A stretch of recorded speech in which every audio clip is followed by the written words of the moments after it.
Hi ಎಲ್ರಿಗೂ ನಮಸ್ಕಾರ. Share marketing Kannada ಚಾನಲ್ಗೆ ನಿಮಗೆ ಸ್ವಾಗತ. ಇವತ್ತಿನ ಈ ವಿಡಿಯೋದಲ್ಲಿ ಪಿಡಿಲೈಟ್ ಇಂಡಸ್ಟ್ರಿ ಬಗ್ಗೆ ಕಂಪ್ಲೀಟ್ ಡೀಟೇಲ್ಸನ್ನು ನಾನು ನಿಮಗೆ ಪ್ರೊವೈಡ್ ಮಾಡ್ತೀನಿ. ಪಿಡಿಲೈಟ್ ಇಂಡಸ್ಟ್ರೀಸ್ ಅಂದಾಗ ಕಂಪನಿ ಯಾವ ರೀತಿಯ ಬಿಸ್ನೆಸ್ಸನ್ನು ಮಾಡ್ತಾರೆ ಅದ್ರ ಬಗ್ಗೆ ತಿಳ್ಕೊಳ್ಳೋದು ಸ್ವಲ್ಪ ಕಷ್ಟ ಅನಿಸುತ್ತೆ. ಬಟ್ ಇವರ ಬ್ರ್ಯಾಂಡ್ಸನ್ನು, ಇವರ ಪ್ರಾಡಕ್ಟ್ಸನ್ನು ನಾವು ಗಮನಿಸಿದಾಗ ಈಸಿಯಾಗಿ ಈ ಬ್ರ್ಯಾಂಡ್ಸ್ಗಳು ನಮಗೆ ಐಡೆಂಟಿಫೈ ಆಗುತ್ತೆ. ಫೆವಿಕಾಲ್ ಆಗಿರ್ಬೋದು, ಫೆವಿಸ್ಟಿಕ್, ಫೆವಿಕ್ವಿಕ್, ಈ ಎಲ್ಲ ಬ್ರ್ಯಾಂಡ್ಗಳು ನಮಗೆ ತುಂಬಾ ಫೆಮಿಲಿಯರ್ ಆಗಿರುತ್ತೆ. ಈ ಎಲ್ಲ ಬ್ರ್ಯಾಂಡ್ಗಳ ಪ್ರಾಡಕ್ಟ್ಗಳನ್ನು ಮ್ಯಾನುಫ್ಯಾಕ್ಚರ್ ಮಾಡುವಂಥ ಕಂಪನಿ ಪಿಡಿಲೈಟ್. ಪಿಡಿಲೈಟ್ ಇಂಡಸ್ಟ್ರೀಸ್ 1959ರಲ್ಲಿ ಪ್ರಾರಂಭವಾದಂಥ ಕಂಪನಿ ಆಗಿರುತ್ತೆ. ಹಾಗೆ ಪಿಡಿಲೈಟ್ ಈಗ ನಂಬರ್ 1 ಅಡೆಸಿವ್ ಮ್ಯಾನುಫ್ಯಾಕ್ಚರಿಂಗ್ ಕಂಪನಿ ಕೂಡ ಆಗಿದೆ. ಅಡೆಸಿವ್ ಪ್ರಾಡಕ್ಟ್ಸ್ ಅಂದಾಗ ಅಂಟು ಪದಾರ್ಥಗಳು ಅಂತ ನಾವು ಅರ್ಥ ಮಾಡ್ಕೋಬೇಕಾಗುತ್ತೆ. ಪಿಡಿಲೈಟ್ನ ಮಾರ್ಕೆಟ್ ಕ್ಯಾಪ್ 1 ಲಕ್ಷ ಕೋಟಿಗೂ ಹೆಚ್ಚಾಗಿ ಇದೆ. ಪಿಡಿಲೈಟ್ 1963ರಲ್ಲಿ ಫೆವಿಕಾಲ್ ಬ್ರ್ಯಾಂಡನ್ನು ಲಾಂಚ್ ಮಾಡಿದ್ರು. ಹಾಗೆ ತಮ್ಮ ಮೊದಲನೇ ಮ್ಯಾನುಫ್ಯಾಕ್ಚರಿಂಗ್ ಪ್ಲಾಂಟನ್ನು ಮುಂಬೈಯಲ್ಲಿ ಇವರು ಸ್ಟಾರ್ಟ್ ಮಾಡಿದ್ರು. ಮುಂಬೈನ ಅಂಧೇರಿ ಅನ್ನೋ ಕಡೆಯಲ್ಲಿ ಇವರ ಮೊದಲ ಮ್ಯಾನುಫ್ಯಾಕ್ಚರಿಂಗ್ ಪ್ಲಾಂಟ್ ಪ್ರಾರಂಭ ಆಯಿತು. ಹಾಗೆ ಈ ಒಂದು ಮ್ಯಾನುಫ್ಯಾಕ್ಚರಿಂಗ್ ಪ್ಲಾಂಟ್ ಏನಿದೆ ಅದು ಈಗಲೂ ಕೂಡ ಅವರ ಹೆಡ್ ಕ್ವಾರ್ಟರ್ಸ್ ಆಗಿದೆ. ಸೊ ಇವರು ಕೇವಲ ಫೆವಿಕಾಲ್ ಅಷ್ಟೇ ಅಲ್ಲದೆ ಫೆವಿಕ್ವಿಕ್, ಫೆವಿಸ್ಟಿಕ್, ಡಾಕ್ಟರ್ ಫಿಕ್ಸೆಟ್, ಎಂಸೀಲ್ ಈ ರೀತಿಯ ಅಡೆಸಿವ್ ಪ್ರಾಡಕ್ಟ್ಗಳನ್ನು ಕೂಡ ಮ್ಯಾನುಫ್ಯಾಕ್ಚರ್ ಮಾಡ್ತಾರೆ. ಹಾಗೆ ಎಲ್ಲ ಸೆಗ್ಮೆಂಟ್ಗಳಲ್ಲೂ ಕೂಡ ಮಾರ್ಕೆಟ್ ಲೀಡರ್ ಕಂಪನಿ ಆಗಿದ್ದಾರೆ. ಭಾರತದಲ್ಲಿ ಪ್ರಾರಂಭವಾದಂತಹ ಈ ಒಂದು ಕಂಪನಿ ಈಗ ಒಂದು ಇಂಟರ್ನ್ಯಾಷನಲ್ ಬ್ರ್ಯಾಂಡ್ ಆಗಿದೆ. ಇಂಟರ್ನ್ಯಾಷನಲ್ ಕಂಪನಿಗಳನ್ನು ಅಕ್ವೈರ್ ಮಾಡ್ತಾ ಮಾಡ್ತಾ ತಮ್ಮದೇ ಆದ ಒಂದು ಬ್ರ್ಯಾಂಡ್ ವ್ಯಾಲ್ಯೂನ ಪಿಡಿಲೈಟ್ ಕ್ರಿಯೇಟ್ ಮಾಡ್ಕೊಂಡಿದ್ದಾರೆ. ಸೊ ಆಲ್ರೆಡಿ ಹೇಳಿದ ರೀತಿಯಲ್ಲಿ 1959ರಲ್ಲಿ ಪ್ರಾರಂಭವಾದಂಥ ಕಂಪನಿ 1963ರಲ್ಲಿ ತಮ್ಮ ಮೊದಲನೇ ಮ್ಯಾನುಫ್ಯಾಕ್ಚರಿಂಗ್ ಪ್ಲಾಂಟನ್ನು ಇವರು ಸ್ಟಾರ್ಟ್ ಮಾಡಿದ್ರು. 1990ರಲ್ಲಿ ಇವರು ಪಿಡಿಲೈಟ್ ಅಂತ ತಮ್ಮ ಕಂಪನಿಯ ಹೆಸರನ್ನು ಚೇಂಜ್ ಮಾಡಿದ್ರು. 1993ರಲ್ಲಿ ಈ ಒಂದು ಕಂಪನಿ BSEಯಲ್ಲಿ ಲಿಸ್ಟ್ ಆಯಿತು. ಹಾಗೆ 1997ರಲ್ಲಿ ಫೆವಿಕಾಲ್ ಮಾರ್ಕೆಟ್ನ ಟಾಪ್ 15 ಬ್ರ್ಯಾಂಡ್ಗಳಲ್ಲಿ ಒಂದಾಗಿತ್ತು. ಹಾಗೆ ಇವರು 500ಕ್ಕೂ ಹೆಚ್ಚಿನ ಪ್ರಾಡಕ್ಟ್ಗಳನ್ನು ಬೇರೆ ಬೇರೆ ಕಂಟ್ರಿಗಳಿಗೆ ಎಕ್ಸ್ಪೋರ್ಟ್ ಮಾಡ್ತಾರೆ. 8 ಮ್ಯಾನುಫ್ಯಾಕ್ಚರಿಂಗ್ ಫೆಸಿಲಿಟೀಸ್ ಕೂಡ ಕಂಪನಿ ಬಳಿಯಲ್ಲಿದೆ. 71ಕ್ಕೂ ಹೆಚ್ಚಿನ ಕಂಟ್ರಿಗಳಿಗೆ ಇವರು ತಮ್ಮ ಪ್ರಾಡಕ್ಟ್ಸ್ಗಳನ್ನು ಎಕ್ಸ್ಪೋರ್ಟ್ ಮಾಡ್ತಾರೆ. ಪಿಡಿಲೈಟ್ನ ಪ್ರೆಸೆನ್ಸ್ ನಮಗೆ ಆಲ್ ಓವರ್ ದ ವರ್ಲ್ಡ್ ನೋಡೋದಕ್ಕೆ ಸಿಗುತ್ತೆ. ಇಂಡಿಯಾದಲ್ಲಿ ಇವರ ಮೇಜರ್ ಮ್ಯಾನುಫ್ಯಾಕ್ಚರಿಂಗ್ ನಡೆಯುತ್ತೆ. ಬಾಂಗ್ಲಾದೇಶ್, ಶ್ರೀಲಂಕಾ, UAE, US ಎಲ್ಲ ಕಡೆಯಲ್ಲೂ ಕೂಡ ಇವರ ಮ್ಯಾನುಫ್ಯಾಕ್ಚರಿಂಗ್ ಪ್ಲಾಂಟ್ಗಳು ಇದಾವೆ. ಪಿಡಿಲೈಟ್ ಮೇಜರ್ ಆಗಿ ತಮ್ಮ ರೆವೆನ್ಯೂನ ಅಡೆಸಿವ್ ಮತ್ತೆ ಸೀಲೆಂಟ್ಗಳೇನಿದಾವೆ ಫೆವಿಕಾಲ್, ಫೆವಿಕ್ವಿಕ್, ಎಂಸೀಲ್ ಸೊ ಈ ರೀತಿಯ ಪ್ರಾಡಕ್ಟ್ಗಳಿಂದ ಹೆಚ್ಚಿನ ಒಂದು ರೆವೆನ್ಯೂನ ಪಡ್ಕೋತಾರೆ. ಇವರು ಕನ್ಸ್ಟ್ರಕ್ಷನ್ ಮತ್ತೆ ಪೇಂಟ್ ಕೆಮಿಕಲ್ಸ್ ಗಳನ್ನ ಕೂಡ ಮ್ಯಾನುಫ್ಯಾಕ್ಚರ್ ಮಾಡ್ತಾರೆ. ಅದರಿಂದ ಕೂಡ 20% ರೆವೆನ್ಯೂನ ಜನರೇಟ್ ಮಾಡ್ತಾರೆ. ಆರ್ಟ್ ಮತ್ತೆ ಕ್ರಾಫ್ಟ್ ಮೆಟೀರಿಯಲ್ಸ್ಗೆ ಬೇಕಾದಂತಹ ಕೆಮಿಕಲ್ ಗಳನ್ನು ಕೂಡ ಇವರು ಮ್ಯಾನುಫ್ಯಾಕ್ಚರ್ ಮಾಡ್ತಾರೆ. ಅದರಿಂದ ಕೂಡ ಕಂಪನಿ 8% ರೆವೆನ್ಯೂನ ಜನರೇಟ್ ಮಾಡ್ತಾರೆ. ಇಂಡಸ್ಟ್ರಿಯಲ್ ರೆಸಿನ್ಸ್ಗಳು, ಕನ್ಸ್ಟ್ರಕ್ಷನ್ ಕೆಮಿಕಲ್ಸ್ಗಳು ಮತ್ತೆ ಇಂಡಸ್ಟ್ರಿಯಲ್ ಅಡೆಸಿವ್ಗಳನ್ನು ಕೂಡ ಇವರು ಮ್ಯಾನುಫ್ಯಾಕ್ಚರ್ ಮಾಡ್ತಾರೆ. ಬಟ್ ಇವರ ಮೇಜರ್ ಬ್ರ್ಯಾಂಡ್ ಆಗಿರೋದು ಫೆವಿಕಾಲ್, ಫೆವಿಸ್ಟಿಕ್ ಸೊ ಈ ಎಲ್ಲ ಬ್ರ್ಯಾಂಡ್ಗಳು ಅಂದ್ರೆ ಅಡೆಸಿವ್ ಸೀಲೆಂಟ್ಗಳು ಮೇಜರ್ ರೆವೆನ್ಯೂ ಸೋರ್ಸ್ ಆಗಿರುತ್ತೆ. ಕಂಪನಿಯ ಮೇಜರ್ ಅಡ್ವಾಂಟೇಜ್ ಅಂದ್ರೆ ಇವರ ಬ್ರ್ಯಾಂಡ್ ವ್ಯಾಲ್ಯೂ. ಸೊ ನಾವು FMCG ಕಂಪನೀಸ್ ಆಗಿರ್ಬೋದು ಅಥವಾ ಸೋಪ್ ಮ್ಯಾನುಫ್ಯಾಕ್ಚರಿಂಗ್ ಕಂಪನೀಸ್ ಆಗಿರ್ಬೋದು ಇದನ್ನೆಲ್ಲ ಕನ್ಸಿಡರ್ ಮಾಡ್ಕೊಂಡಾಗ ಬೇರೆ ಬೇರೆ ಬ್ರ್ಯಾಂಡ್ಗಳು ಅವೈಲೇಬಲ್ ಇರುತ್ತೆ. ಬಟ್ ಅಡೆಸಿವ್ ಪ್ರಾಡಕ್ಟ್ಸ್ ಅಂತ ಕನ್ಸಿಡರ್ ಮಾಡಿದಾಗ ಕೇವಲ ಪಿಡಿಲೈಟ್ನ ಪ್ರಾಡಕ್ಟ್ಸ್ ಆಗಿರುವಂತಹ Fevicol, Fevikwik, Fevistick market leader brands ಆಗಿರುತ್ತೆ. ಹಾಗೆ ಇವರು ಎಕ್ಸ್ಟೆನ್ಸಿವ್ ರಿಸರ್ಚ್ ಯೂನಿಟ್ ಅನ್ನು ಕೂಡ ಹೊಂದಿದ್ದಾರೆ. ಹೊಸ ಪ್ರಾಡಕ್ಟ್ಗಳನ್ನು ಆಗಾಗ ಲಾಂಚ್ ಮಾಡ್ತಿರ್ತಾರೆ. ಸೊ ಎಲ್ಲ ಪ್ರಾಡಕ್ಟ್ಸ್ಗಳನ್ನು ಅವರು ಬೇರೆ ದೇಶಗಳಿಗೂ ಕೂಡ ಎಕ್ಸ್ಪೋರ್ಟ್ ಮಾಡ್ತಾರೆ. ಅಲ್ಲೂ ಕೂಡ ಇವರ ಬ್ರ್ಯಾಂಡ್ಗಳಿಗೆ ತುಂಬಾನೇ ವ್ಯಾಲ್ಯೂ ಇದೆ. ಸೊ ಆಲ್ರೆಡಿ ಹೇಳಿದ ರೀತಿಯಲ್ಲಿ ಇಂಟರ್ನ್ಯಾಷನಲ್ ಎಕ್ಸ್ಪೋಜರ್ ಕೂಡ ಕಂಪನಿಗೆ ಇದೆ. Bangladesh, Sri Lanka, USA, Brazil, Thailand, Egypt, Dubai so ಎಲ್ಲ ಕಂಟ್ರಿಗಳಲ್ಲಿ ಇವರ ಸಬ್ಸಿಡರೀಸ್ ಇದಾವೆ. ಸೊ ಅಲ್ಲೆಲ್ಲ ಅವರು ತಮ್ಮ ಪ್ರಾಡಕ್ಟ್ಸ್ಗಳನ್ನು ಮ್ಯಾನುಫ್ಯಾಕ್ಚರ್ ಮಾಡಿ ಅದನ್ನು ಸೆಲ್ ಮಾಡ್ತಾರೆ.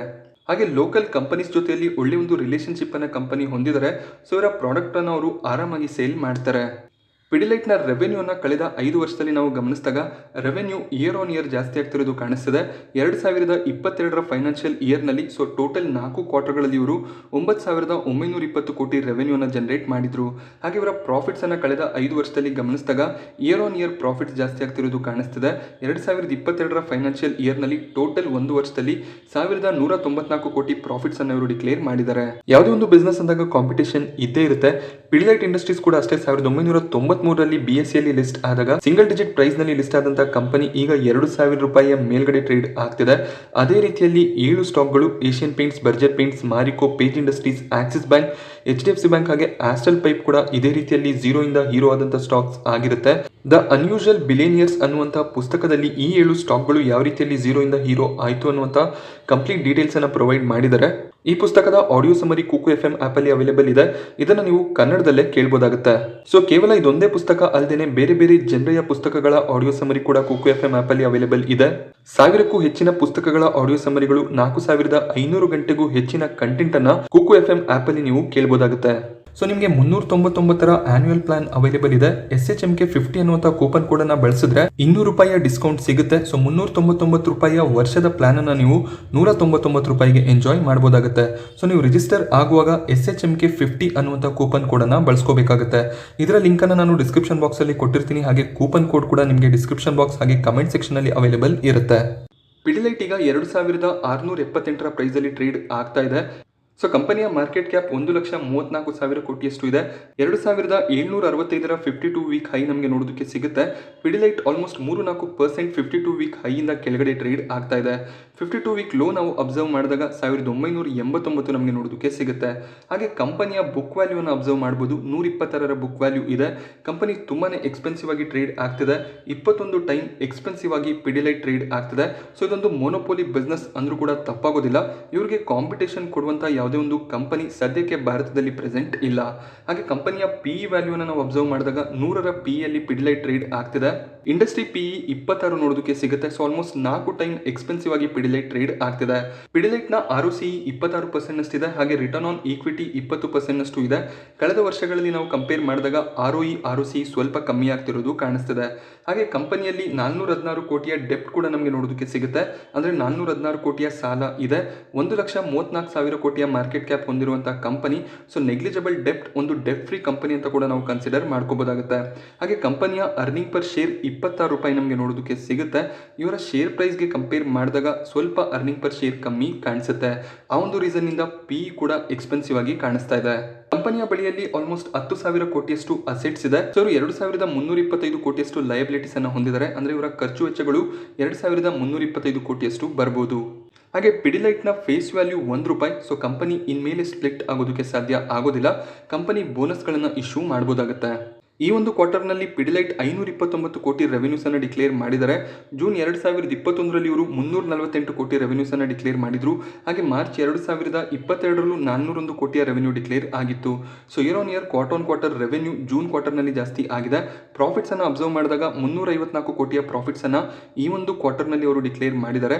ಪ್ರಾಫಿಟ್ಸ್ ಕೂಡ ನಮಗೆ year on year quarter on quarter ಜಾಸ್ತಿ ಆಗ್ತಿರೋದು ಕಾಣಿಸ್ತಿದೆ. ಸೊ ಸ್ಟಾಕ್ ಪ್ರೈಸ್ ನಲ್ಲಿ ಒಳ್ಳೆ ಒಂದು ಮೊಮೆಂಟಮ್ ಕೂಡ ನಮಗೆ ನೋಡೋದಕ್ಕೆ ಸಿಗ್ತಿದೆ. ಆಲ್ಮೋಸ್ಟ್ 52 ವೀಕ್ ಹೈ ಹತ್ರ ಈಗ ಪಿಡಿಲೈಟ್ ಟ್ರೇಡ್ ಆಗ್ತಾ ಇದೆ. ಶೇರ್ ಹೋಲ್ಡಿಂಗ್ ಪ್ಯಾಟರ್ನ್ ನಾವು ಗಮನಿಸಿದಾಗ ಆಲ್ಮೋಸ್ಟ್ 70% ನಷ್ಟು ಹೋಲ್ಡಿಂಗ್ ಪ್ರಮೋಟರ್ಸ್ ಗಳ ಬಳಿಯಲ್ಲಿದೆ. ಸೊ ಇದೊಂದು ಪಾಸಿಟಿವ್ ನ್ಯೂಸ್ ಆಗಿರುತ್ತೆ.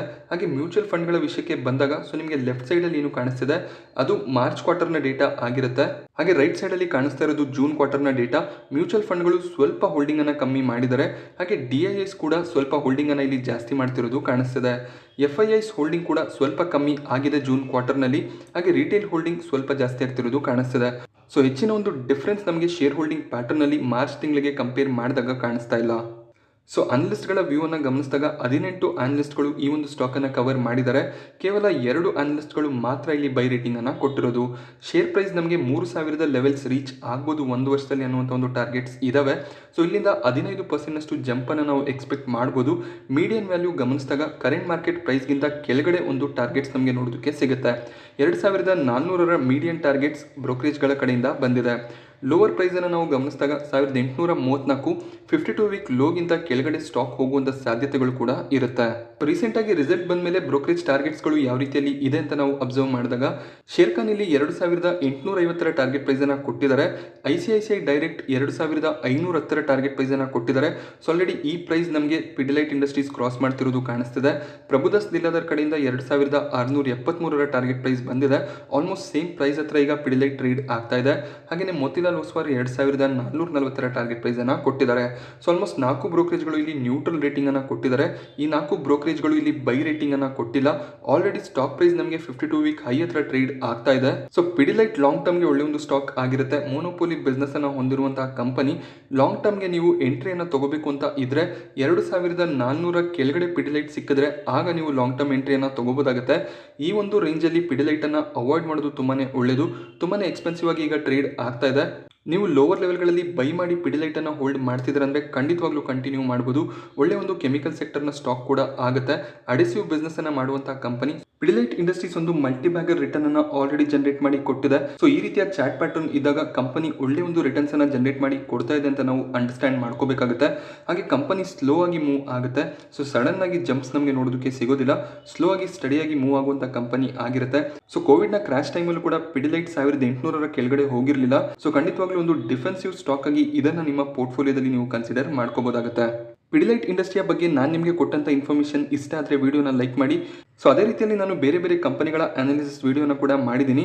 ಲಾಂಗ್ ಟರ್ಮ್ ಸ್ಟಾಕ್ಸ್ ಅನ್ನುವಂತಹ ಒಂದು ಪ್ಲೇಲಿಸ್ಟ್ನಲ್ಲಿ ನೀವು ಆ ಎಲ್ಲ ವಿಡಿಯೋಗಳನ್ನು ಕೂಡ ಪಡ್ಕೋಬೋದಾಗುತ್ತೆ.